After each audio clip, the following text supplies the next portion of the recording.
Oh, cool. Oh, So whoa, check this out. This is the map. Nice. This is huge. This is my new, God. and this gives you kind of a look at the area and everything you can do in this area. Oh, that's so cool.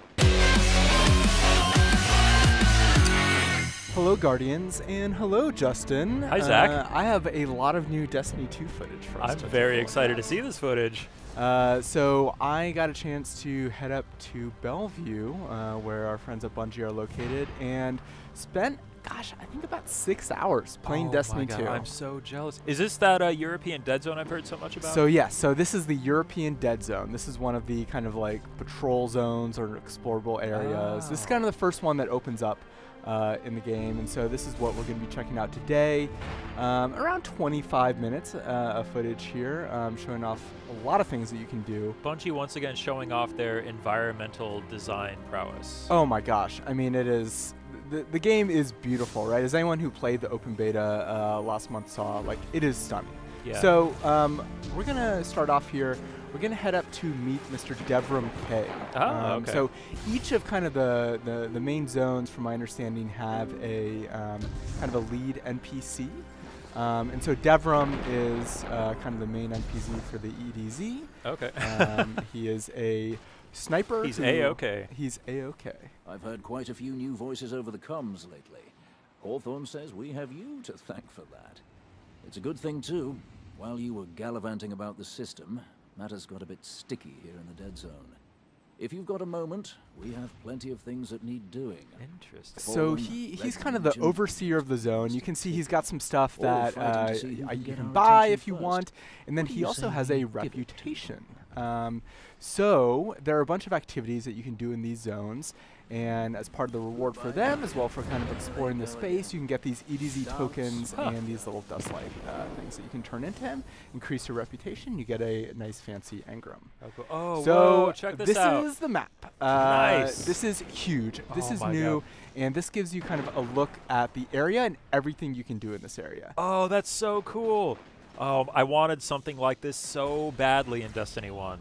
Yep, well, now they have delivered. And not only have they given you a map, but they've put in a ton of things on there. So we're going to check out most of these today, but kind of the first big thing that is completely new to these zones are what are called adventures. First of all, you can see a public event timer, by the way, Justin. How about that? Yeah, thank goodness. So adventures are, I guess you can think of them as side quests, sort of. The story team at Bungie kind of described them saying that, like, if the campaign is a novel, and kind of the story that you're experiencing in the campaign is kind of this like big, robust, story that takes place over multiple chapters. Yeah. Adventures are short stories. So these are kind of like self-contained little adventures that still have characters and VO, and you learn more about the world and about the characters. Devram's speaking to you a lot through most of them, but you can pick them up just kind of anywhere in the world. And one thing that is interesting, I did a little edit there, took a little detour on the map, but one thing that's interesting is that when you first go to this zone, there's kind of a certain set of adventures that are available to you, but as the campaign progresses, as the story goes on, other ones kind of open up, corresponding to light level. So we can run over to, try not to judge my shooting abilities too harshly. Oh, and I see that next to the enemy name, it has an icon next to them. I assume that shows like what race they are. So that's like the Fallen insignia. Yeah, I think it's also. So here's another thing that's new. These are high-value targets. Oh, nice. So these are kind of new elite enemies that are positioned throughout the world. You can see when they're nearby, there's going to be a little piece of text that pops up on screen at the bottom that says like a high-value target has landed nearby. Yeah, I saw that earlier. So there you go. Nice. Pick that guy out. And when you kill him, you see a high-value target has dropped his plunder. So there you go. So cool.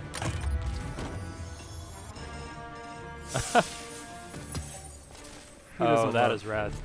Turn that into some sweet, sweet reputation. Exactly. And this as well, Dusklight chart. So this is another thing that I can turn in for reputation. It seems like it's not, as far as I can tell, so there's a lot of things, Justin, by the way, that I can't really talk about. Okay, sure. Things that I played. Yeah. But as far as I can tell, that the sole purpose of that is to increase your reputation. Cool.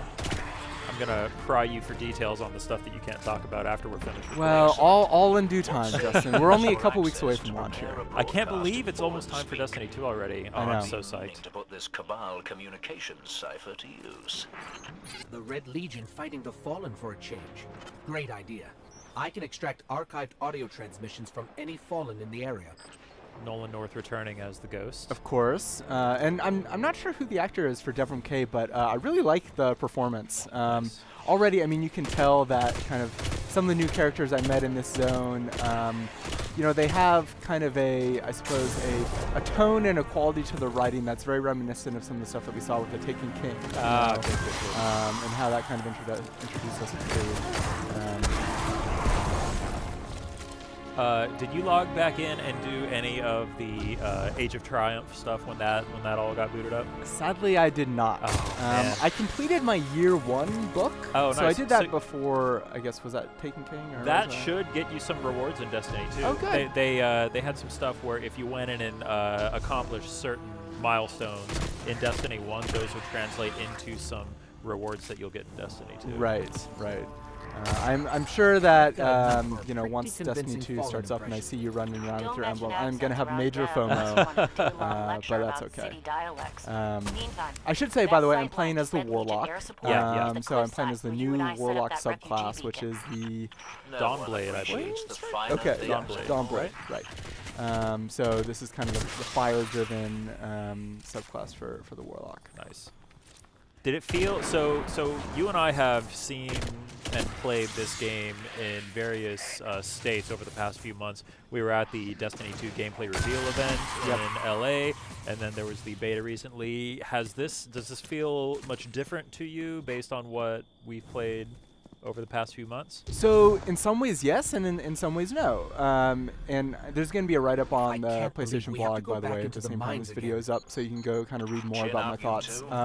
But it didn't feel too different from what we had played back in May or at E3 as far as kind of the gunplay and the class abilities go. I know that there's been kind of a lot of changes that Bungie has made based on feedback from the beta. Yeah. So, you know, I don't want to speak too much to some of the changes there. Obviously, you know, those are kind of differences, more subtle differences I suppose affect some of the sandbox elements. But the thing that did feel really different is that, you know, we played a campaign mission, right? We played the first campaign mission. It's the same one that's in the beta, and we played the multiplayer. And so I think you and I both felt like, I should say, based on my experience here in the EDZ, exploding barrels play a big role in Destiny 2, which I am a huge fan of. I was going to say, I see a lot of red barrels. You know what to do with those in video games. Indeed. You know, the campaign mission I think we both kind of thought was awesome and unlike anything in Destiny 1. And the multiplayer, they make some really smart tweaks. But this was the first time that I actually felt like I saw kind of like the connective tissue in Destiny, which is so much of what the Destiny experience is, right? I mean, how much time did you spend kind of, you know, teaming up with friends and exploring the world and everything like that? And so everything here that we're doing in the EDZ, like even though there are kind of maybe a few moments that seem familiar from public events, it feels totally new, and it feels like there's kind of a richness and a depth to these worlds that just wasn't super there in Destiny 1. So that, I think, kind of, I guess kind of those connective tissue or those moments in between the campaign missions did feel really different and really striking. Yeah. And based on the new director, they've said that they're going to minimize the time that you have to spend going to orbit and like transporting between places and all that. Does it feel? It seems like they're just trying to make the game a lot more seamless. No doubt, there is. It is shocking how going to orbit really is not necessary anymore, from what I can tell. Because that map that we checked out earlier, you activate that by essentially just holding up the ghost, kind of the same way that you would maybe go to orbit. But now, not only does it have kind of the local destination map that shows all of kind of the different objectives you can do there, but it shows all the planets that you can fly to. Nice. So you can go directly to any of the other planets straight from there without going to orbit. And yes, that is a small tweak and one that you're like, hey, you guys could have done that in the first game. But it's amazing that just removing that small amount of friction really makes the game so much more. It's a quality of life adjustment, and it seems like this game has a lot of those quality of life improvements. Totally. When you talk to Mark and Luke on the Destiny team, we heard a lot about how they're trying to reduce the amount of time between what you're doing and kind of the next fun thing you're doing. Right? Trying to just kind of collapse those moments in between those, like all the fun you're having. And it really feels like they've done that. So this was fun. This was set up an ambush to call out some of the Red Legion here. I'm waiting for you to pop that super. I am the worst at Destiny as far as just like holding on to my super for way too long. Oh, nice. But you can see it, it seems small, but some really kind of fun mission design. Yeah, that was really cool. Wasn't really in the first game. Get some good shots with that hand cannon. Thank you. And of course, the hand cannon was equipped with one of my favorite perks, the Outlaw ability you saw pop up on screen. Those headshots turn into very fast reloads. You would think these guys would know that red lasers are bad. Maybe they are colorblind. They are called the Red Legion. Maybe there's kind of some... Yeah, maybe there's a region for that. Maybe deep Destiny lore. Yeah, exactly.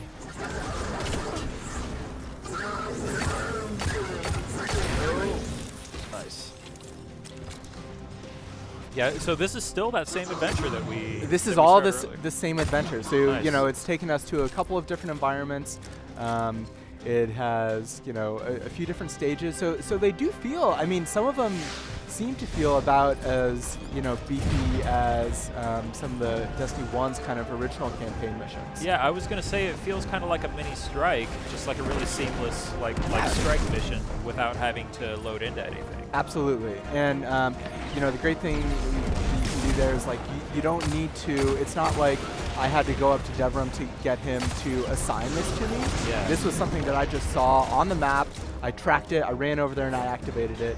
And I don't even need to do the tracking thing. Like if I'm just kind of running around killing folks and then I see that little beacon set up there that triggers adventures, I just run up to that, activate that, and immediately it guides me to the next adventure. Nice.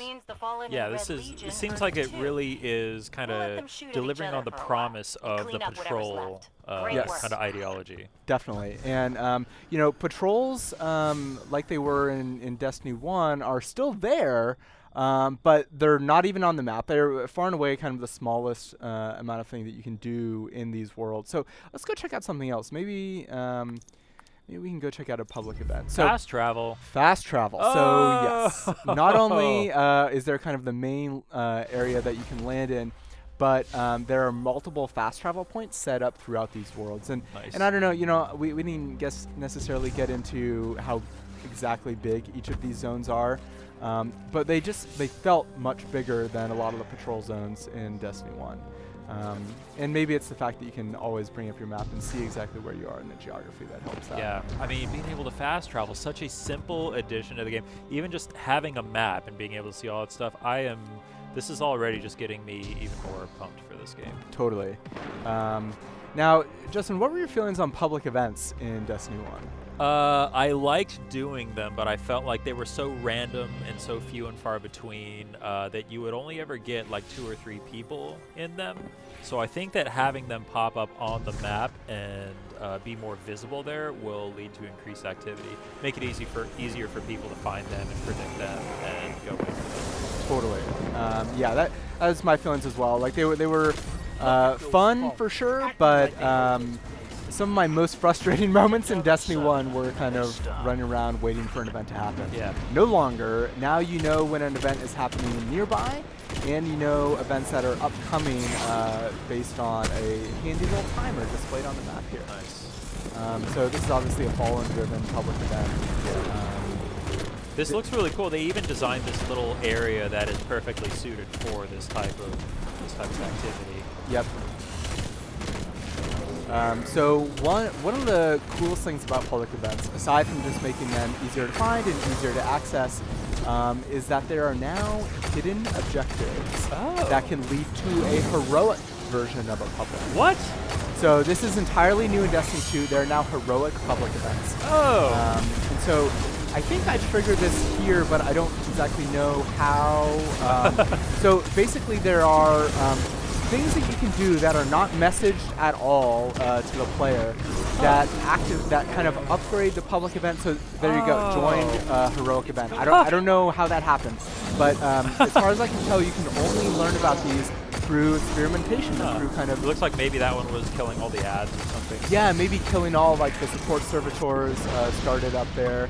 Unfortunately, they were not very happy and teleported me up there, and good use of the. Oh man! Alas, I was gonna say like you like recovered from it. Yeah, not so much. But yeah, so okay, so I died a lot here. So in the interest of time, let's fast forward. Very wise. But yeah, so heroic public events, you can do certain hidden objectives. It upgrades them, and it adds typically like maybe a new boss or a new elite enemy that you have to take out. It becomes substantially more difficult. But of course, if you can defeat that heroic public event, then you get an even better reward. You know? Nice. At the end of regular public events, chests appear now, but I think there's an extra special chest that appears if you complete the heroic public event. Oh, that is so cool. So that is amazing. And some of the other ones that I saw that we don't really show here, they use some gameplay mechanics that are kind of reminiscent of some of the things that you're doing in raids. So I think part of it is maybe to help train you for experimentation in that way. Oh, nice. So let's look at some other things on the map here. There are a couple other two small icons there that are not trackable. These are things that are called regional chests, which are what I'm going for here, and then lost sectors. Okay. So regional chests are represented by those kind of 4 little corners there.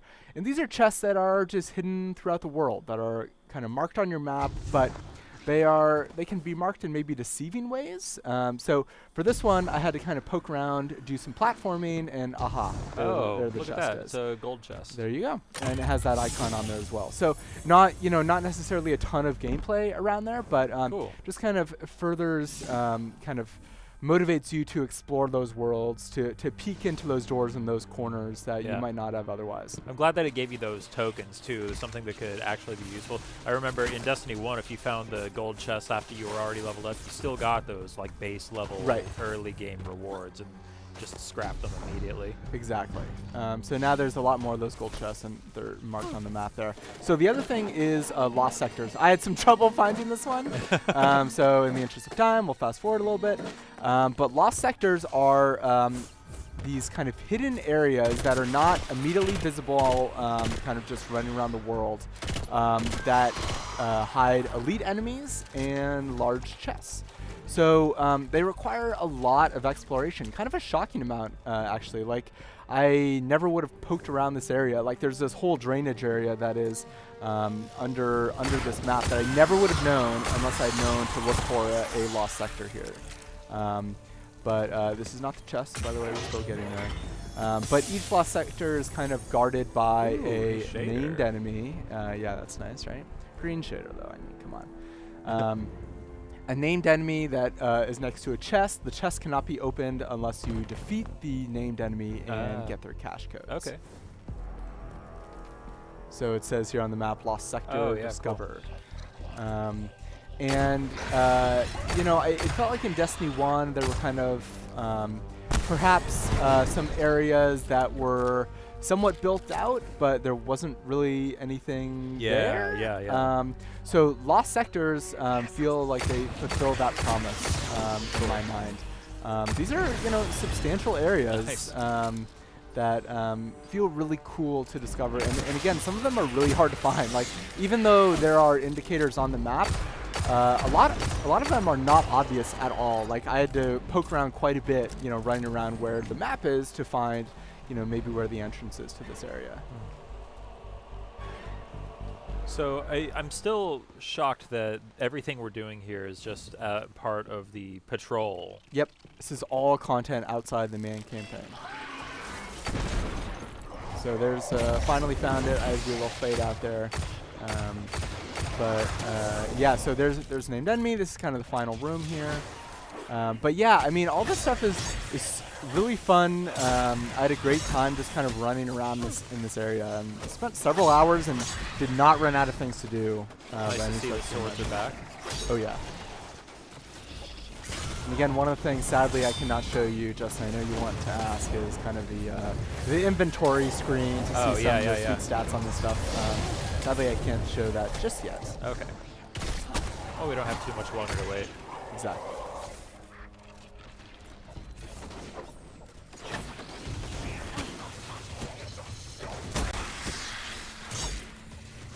I will say that I got to create this character and level him up to level 20 here, and I feel so that is one of the new abilities, right? You hold circle for anyone that plays the beta. Yeah, healing rift. It's amazing how much that changes my gameplay style as someone that tends to use support classes.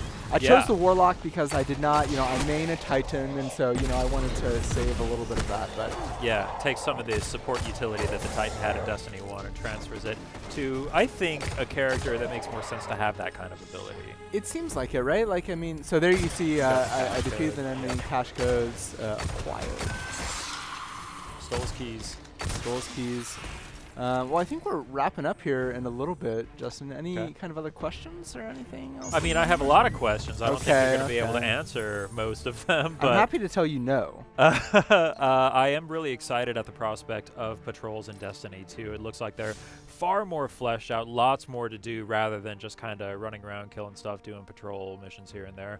I'm really excited to just kind of hang out here with my friends and cruise around and do some adventures and check out some lost sectors. Yep. It looks like they've really made this a much more worthwhile experience. Totally. And even stuff that isn't kind of necessarily progression driven or anything. There are a bunch of scannable kind of lore elements hidden throughout the world here, throughout these zones that you just stumble on by exploring. And again, I think that Bungie's kind of done a really good job of adding stuff in there to really get people to actually explore and to poke at the seams and see where the game takes you. So let's level up here. Hey, there we go. Nice. Finally, let's see some rewards here. Wait, do you get to pick? No. Oh, you're just previewing the potential I think this is here. the potential stuff here. Gotcha. But yeah, I mean, this is the European Dead Zone. I'm cool. exploring it for just a little bit. But yeah, Destiny 2 out September 6th on PS4 and PS4 so Pro. soon, I can't wait. I cannot wait. Have you blocked out your PTO time yet, Justin? I need to do that before you get to it. Well, let's. You might be too late, actually. We'll figure it out. It's a shame it happens right after Labor Day, right? 3-day weekend right there. Man. We'll take this conversation offline. Exactly. There you go. So, Destiny 2 for Justin Mescal. I am Zach Miner. See you next time. PlayStation